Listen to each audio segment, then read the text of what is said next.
Okay, hopefully there's a civil trial in the Karen Reed trial, like there was a civil trial in the O.J. Simpson trial. This T-shirt I bought outside the courthouse during the trial. It's a setup, and it says O.J. Simpson not quilty, not guilty, but quilty. And when I saw the misspell, I had to buy that shirt. I had to buy it because that was his supporters. They didn't even know how to spell guilty. That's how stupid the OJ supporters were back then. Anyway, so I'm hoping for a civil trial. And the benefit of a civil trial is I bet a lot of evidence that wasn't allowed in the criminal trial comes in to the civil trial. And one piece of evidence that didn't come into the trial was the last voicemail Karen left on John's phone. And that was the voicemail that she started recording in the Ford, and she put the phone down by the back left tire, and it was recording the whole pandemonium, the whole bedlam. Pandemonium might be happiness, but bedlam. But the problem is I would love to go see the hearings. I wasn't interested in Karen Reed until the trial.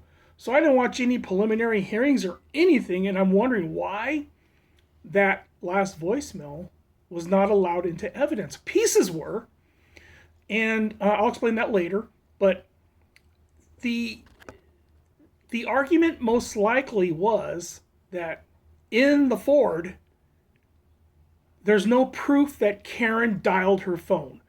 I bet this defense argued, I don't know, I wasn't there, I didn't listen to it, but I bet the defense argued that Karen put her phone, she was in the back seat, she put her phone on the armrest, and then Jen McCabe, being the conspiring murderer, she looked over and just pressed redial on Karen's phone that called John's phone, and then therefore it went to voicemail. So there's no proof that Karen made that phone call because there were two other people in the car. Now, all the other voicemails got in because it was pretty sure Karen was by herself. And she also addressed John in the voicemail. John, I'm here with your kids. So when she addresses John in the voicemail, it's proven that she's addressing a voicemail. But the last voicemail, she didn't address John. It's almost like a butt dial. It just started recording in the car. And also you've got probably statements by Carrie and Jen in the car that's going to be on that voicemail. And they might say something like, well, we saw John at the house here, and then you left. And that would be considered hearsay without verifying the phone call. So it was a big legal battle. I would love to see the hearing where they fought over this voicemail. There's probably a lot on that third voicemail that is more incriminating to Karen that could not come in.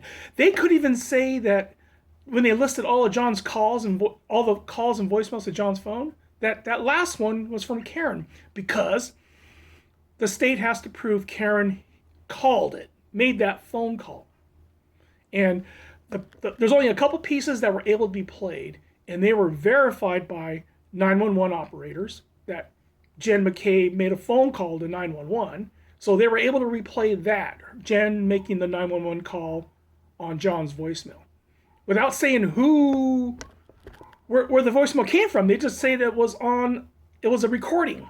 They couldn't even say it was on John's phone. They just said it's a mysterious recording because 911 verified what this mysterious recording had.